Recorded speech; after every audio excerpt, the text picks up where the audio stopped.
pour la riba, pour l'intérêt, Allah déclare la guerre, comme on a dit. Allah déclare la guerre à ceux qui font la riba. Et je vous assure, il y a des conférences très très intéressantes. Allah est sage. S'il l'interdit, c'est pas pour nous frustrer. C'est que c'est vraiment une chose qui est extrêmement grave.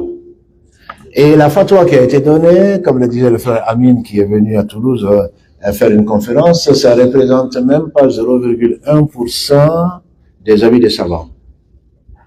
Et il y a des conditions que l'on ne vous donne pas. Ah oui, mais les gens disent que, mais les savants divergent. Pas sur ton cas. Là, tu suis tes passions, c'est tout. Tu cherches pas.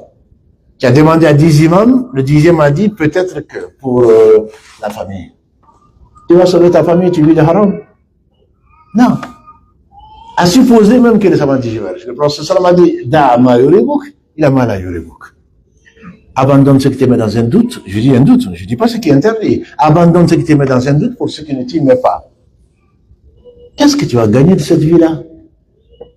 S'il y avait vraiment quelque chose d'intéressant, je pense que depuis que les gens sont passés avant nous, ils nous auraient rien laissé. 3 choses accompagnent le mort, sa famille, ses biens et ses œuvres. Les 2 reviennent, il ne reste plus que ses œuvres. Qu'est-ce que tu vas gagner? Les savants divergent. Non, c'est une tentation de Satan. Il n'y a pas la famille, la meilleure des choses que tu puisses laisser à ta famille, c'est la science. Et c'est ce dont tu vas profiter le plus. Comme l'a dit le professeur, les œuvres du fils d'Adam s'arrêtent à sa mort, sauf 3. Il a commencé dans une version du hadith, voilà donc Saleh, un enfant pieux qui prie pour ses parents. C'est ce que tu auras, c'est le meilleur investissement, c'est pas parce que tu aurais laissé un château. Tu n'es même pas encore enterré, qui sont déjà en justice pour ton héritage. Non, qu'est-ce que tu auras gagné? Rien du tout. Rien. Donc, n'écoutez pas les chantres de fatawa, sur Google ou sur le reste, parce que ça correspond à ce que toi tu aimes, ce que ton âme aime. Inna nafsa, la marathon bisu illa ma rahma rabbi. Ne te laisse pas aller. L'âme ordonne le mal, sauf celle à qui Allah fait miséricorde. Donc, je te le déconseille, on pourrait certainement rentrer pour la, oui. Dans la même continuité, pour la personne qui se rend compte, comme tout de suite, là, vous venez de dire que c'est pas autorisé, la sœur ou le frère demande, est-ce que la personne peut vendre cette maison-là? Qu'est-ce qui arrive de l'intérêt qui Ah non, les conséquences. Alhamdulillah, moi j'en connais au travers de, c'est qu'Allah a voulu, il y a beaucoup de bien dans TikTok, et d'ailleurs, il y a beaucoup de mal aussi. J'en connais au moins une du Canada en particulier, qui a su que c'est interdit, mais je vous assure, il y a de quoi répéter, parce qu'on a l'impression que les gens savent et ils désobéissent à Allah. Non, il y a beaucoup de gens, alhamdulillah, qui ne savent pas. Et nous sommes très nombreux. Et une fois que tu sais, la tawba commence par là. Tu arrêtes. Tu regrettes. Tu décides de ne plus jamais le refaire. Ça, c'est entre Allah et toi, et Allah pardonne tous les péchés. Non seulement il pardonne, en plus il te rapproche. Si tu peux vendre cette maison-là, ce serait mieux. Si tu peux pas, au moins que ta décision soit de t'en débarrasser. Et je ne dis pas de brader la maison, bien sûr. Je ne dis pas de ça. Mais au moins que tu es prête pour Allah subhanahu wa ta'ala à céder cette maison, il va te donner mieux. Et il y a un avis qui dit que maintenant que tu l'as fait, bon, ben, tu décides de ne plus le refaire. Je crains que ce ne soit pas le meilleur avis. Mais bon, je suis pas savant. Parmi c'est là le mieux. Personne n'a abandonné une chose pour Allah sans qu'Allah ne lui donne mieux. Ça, c'est sûr, c'est un hadith. Voilà. Donc, c'est ce que je conseille. Je ne dis pas que c'est facile. Je ne dis pas que c'est facile. J'entends parfois mes relations avec les sœurs et les frères, je les aime pour Allah. Il y en a qui ont épousé, aller mentir à leur père qu'il s'est converti alors qu'ils savent très bien que c'est leur copain. Ils ne prient pas, ils ne jeûnent pas, ils ne connaissent pas Allah, ils ne connaissent pas le messager, la shahada. Ça fait 10 ans qu'il s'est converti, ils ne connaissent même pas la shahada, encore moins de prier. Ils ont eu 3 enfants. Et ensuite, la personne entend qu'il faut craindre Allah. Allah revient vers la personne, elle décide de divorcer. Parce qu'elle sait bien qu'elle trompe. Elle trompe les gens, elle se trompe elle-même. Elle sait que c'est pas celui-là qui va le sauver, elle est dans un mariage qui est haram. Elle le sait. Et vous le savez, mes sœurs. On veut convaincre, non, il s'est converti à la mosquée Taouba, il s'est converti à machin, tout ça pourquoi? Pour que les parents acceptent. Mais tu te caches de qui? D'Allah? Non. Non. Donc la tawba veut que quand tu sais que c'est haram, grâce à Allah, parce que si Allah ne t'avait pas voulu du bien, tu ne saurais pas que c'est haram.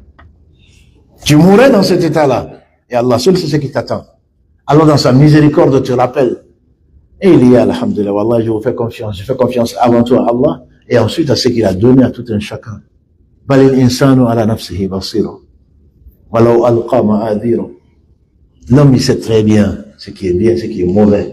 Même s'il trouve, il ne cesse pas de trouver des excuses. On le sait tous. Et personne n'aura d'excuses devant Allah subhanahu wa ta'ala. Et remercie Allah de nous avoir montré des choses que l'on pourrait changer ici avant qu'il ne soit trop tard. Parce que personne n'ira demain dire à Allah, je ne savais pas. Wallahi, c'est pas vrai. Si tu ne savais pas, Allah va te tester là-bas. Ça, c'est les gens qui sont, alhamdulillah, trisomiques, les gens qui sont fous, les gens qui n'ont pas la raison. Allah ne va pas les châtier, mais il va les tester. Il ne va pas les envoyer en enfer, parce que c'est lui qui les a créés, avant de les tester, avant de faire parvenir l'information. Mais toi, tu sais, moi je sais, Allah sait encore mieux que ce que tu sais très bien que c'est haram. Mais tu le fais quand même. Le minimum, c'est que tu demandes pardon à Allah et de t'aider. Que tu ne veuilles, pour que tu veuilles toujours continuer avec cet homme, que tu veuilles toujours continuer dans cette maison-là, je t'assure que si tu reviens vers Allah et que tu meurs, c'est ça la félicité. Ça va commencer dans la tombe. Mais si tu penses que tout ça sont des histoires, je crains pour moi, je crains pour toi. Parce que tu ne crois pas à Allah. Il y a des gens qui disent, oh, nous croyons à Allah au jour du jugement dernier. Allah dit, ce ne sont pas des croyants. Et s'il y a un verset, je l'ai dit hier, s'il y a un verset qui me fait peur, mes frères et sœurs, c'est un verset 152, vous allez le vérifier, la sourate 3, à Uhud, des compagnons du prophète sallallahu Muhajirin et Ansar, ils ont été défiés, les ennemis d'Allah subhanahu wa ta'ala, les polythéistes, et le prophète leur a dit, ceux qui étaient sur le mont, surtout ne descendez pas. Ne descendez pas, les archers, 50 on dit, ou 70, restez là pour les éloigner. Et même si vous voyez des charognards sur nos corps, ne descendez pas. Et il a suffi que Allah leur donne la victoire, et les politiciens aient commencé à courir, et Shaitan leur dit le butin, mais si vous ne descendez pas, les autres vont le prendre. Et ils sont descendus. Et Allah les a fait subir ce que vous ne pouvez pas imaginer. Il y a eu 70 martyrs. Et ils demandent au prophète d'où ça vient. Allah dit, ça vient de vous-même. Et Allah dit, parmi vous, il y a des gens qui aiment la vie de ce bas monde. Et d'autres qui aiment l'au-delà. Allah a voulu vous tester. Ibn Abbas disait, quand elle a guéri ainsi que son père, avant la révélation de ce verset, je n'ai jamais imaginé qu'un compagnon du prophète sallallahu alayhi wa sallam pouvait aimer la vie de ce bas monde-là. Chacun d'entre nous doit le savoir. Non, moi je me connais, non, moi je me connais. Tu t'enfermes avec elle, tu dis que tu te connais. Je ne te connais pas du tout. Non, moi c'est comme ma sœur. Tu parles. C'est pas ta sœur. C'est pas ta sœur. Tu te connais. Tu te mens, oui. Tu te connais pas. Allah seul sait qui nous sommes. C'est pour cela qu'il faut s'éloigner de ce que Allah te dit, dont Allah te dit de t'éloigner. Parce qu'il sait qui tu es. Et toi, tu prétends savoir qui tu es. Bref.